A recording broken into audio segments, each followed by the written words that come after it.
Alright, I am back, my dear students and followers na nanonood ng aking video lessons. And we're almost done with lesson 2. So let me just have some review on the previous video I made that was all about biases, right? And again, sinabi natin biases, they refer to the tendencies or influences which affect the views of people. Okay? So kapag nagbanggit tayo ng statement containing bias that could or that might affect the views of other people. Okay? So maaring ma-convince mo yung tao or maaring magkaroon kayo ng debate. Okay, so here are once again the 6 biases that I discussed: the correspondence bias or the attribution effect, the confirmation bias, framing, hindsight, the conflict of interest, and the cultural bias. So for today's video, I am here to start my first video for lesson 3. And since malapit na yung test nila and I'm kinda busy, so here's the thing I think would be best, para yung students ko maka-cope up sa akin pong mga lessons na mi-miss ko every single day. Okay, so lesson 3 is all about the human person as an embodied spirit. So let's ponder on this. Kayo ba ay naniniwala that other than the created men, tao, kayo ba ay naniniwala that there are possible intelligent life forms kung hindi man dito sa Earth, sa cosmos? Do you? Naniniwala kayo doon? Kasi probably talaga yung mga scientists, they did believe na there are possible life forms, intelligent life forms sa cosmos. Paano ko nasabi yon? Because in 1977, 2 Voyagers, di ba? The Voyager 1 and Voyager 2 space probes were launched on missions to explore the farthest reaches of our solar system. So nag-launch sila ng 2 Voyagers. That was way back 1977. And sa ngayon, both have reached the borders of our solar system. So nakarating na sila doon sa border ng solar system and are poised to exit into interstellar space. So ano ba yung bit-bit ng mga Voyagers na yon? They carry the golden record. Ano kaya yung golden record na yon? So, yung golden record is a compilation of recordings intended as messages. O, di ba? As messages. Para kanino yung message na yon? Nasa space. Kasi ito nga, intended as messages yon to possible intelligent life forms in the cosmos, 'di ba? Included doon sa golden message na yon are golden record na yon ay messages, images, the sounds of the earth, and a description of humans. So umaasa yung mga scientists na talagang meron silang mafa-find out na other intelligent life forms other than that, other than us. Okay, so imagine kung ikaw ang nautusan, naatasan na gumawa ng description about humans, about human species para makasama doon sa golden record na yon. How will you describe human beings to aliens? Again, kung ikaw yung nabigyan ng task to write a description of the human species for the golden record, isasama yung message mo para doon sa golden record na yon. How will you describe human beings to aliens? I hope you write at least a sentence of your answer in the comment box, no? Okay, so babasahin natin yon. So welcome once again to lesson 3, the human person as an embodied spirit. Okay, so at the end of the lesson, kayo na mga students ko will be able to explain that you are humans possessing a body and spirit. So dapat ma-explain nito na tao kayo at meron kayong katawan, meron kayong espiritu. Identify the traits that distinguish them as human persons. Okay? And explain how embodiment defines them as persons. Recognize that human nature brings the possibility of transcendence. Diba? Yung transcendence meaning above all things. Okay. Recognize their own limitations and possibilities. Evaluate their own limitations and possibilities for transcendence.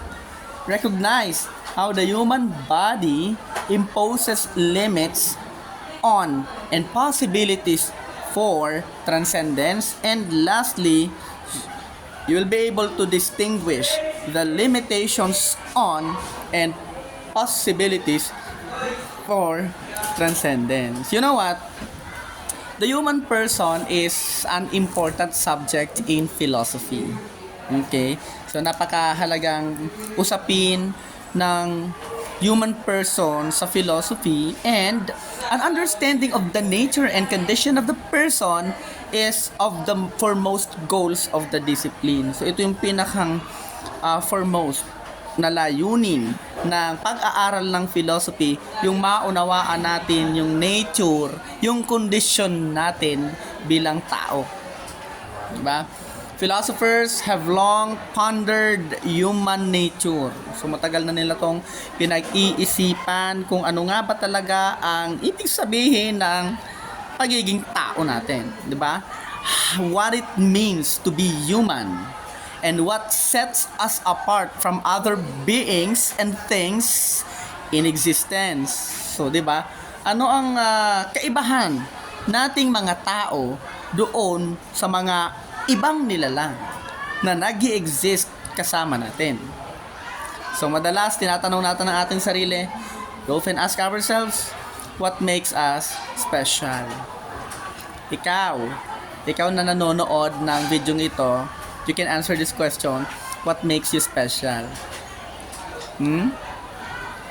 So, pondering our human nature allows us to determine the special traits that make us humans, unique as a species. Further reflection on our nature as humans will also help us figure out what makes us special as individuals. Okay? So, kailangan daw ng mas malalim na pag-iisip, pagre-reflect sa ating pagiging tao. Okay? Ang kailangan para ma-figure out natin kung bakit nga ba tayong tao, ano nga ba talaga ang nakakapagpa-special sa ating tao. And how this uniqueness is shared with our fellow human beings.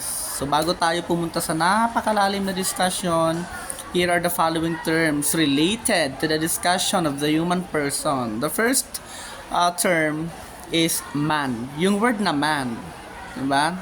So usually pag narinig natin yung word na man, the first thing that might come first into your mind is that lalaki. Diba? Lalaki. But you know what? Man, M-A-N, is the general term. Okay? That is the general term commonly used to refer to the entire human race. Yung sangkatauhan. Okay? So, hindi ito yung tao na lalaki.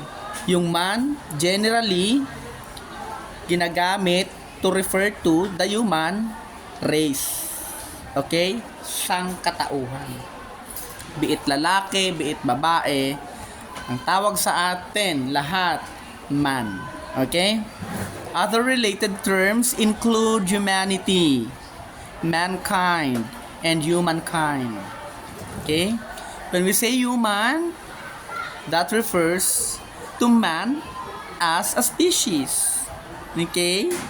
Tumutukoy sa tao bilang isang species. And Homo sapiens, sapiens, or modern human beings. Tayo yon. Diba?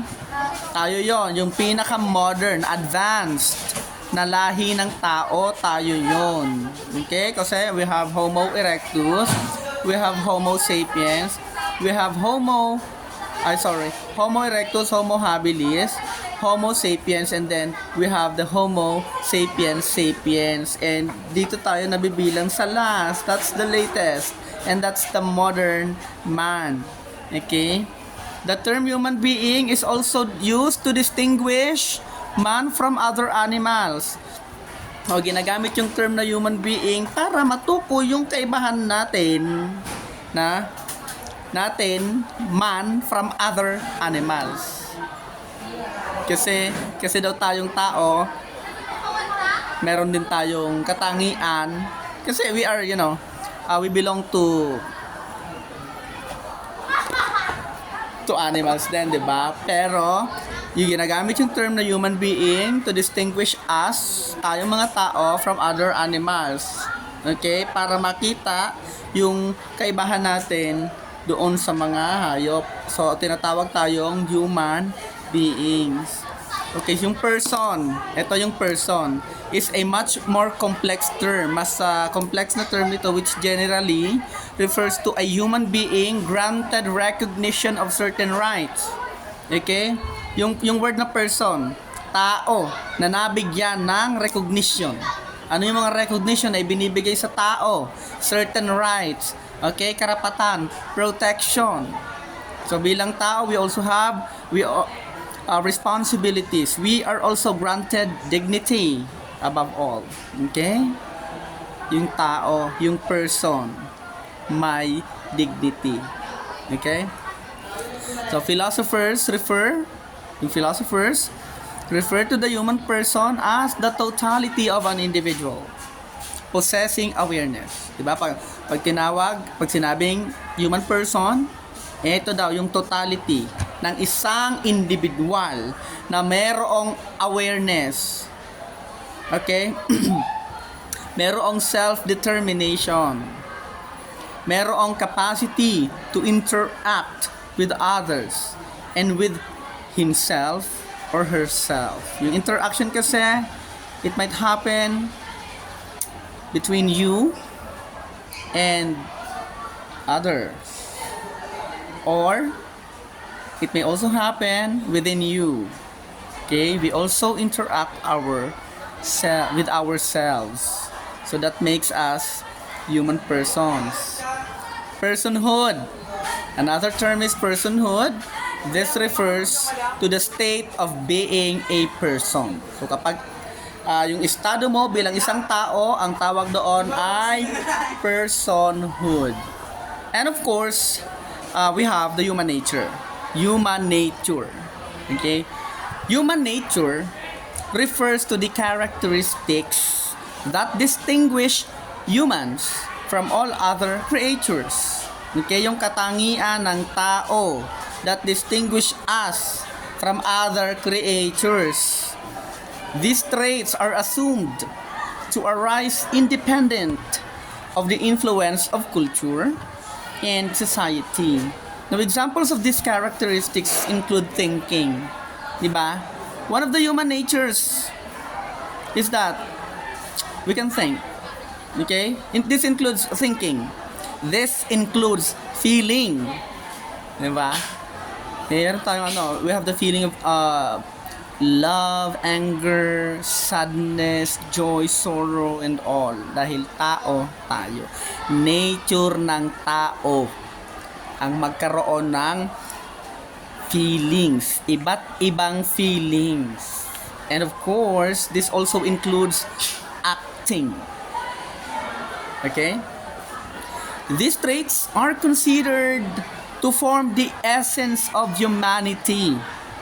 And without them, an individual may not be considered a human person. So, Tanungin mo ang sarili mo, i-assess mo ang sarili mo, meron ka bang kakayahang mag-isip? Meron ka bang kakayahang makaramdam?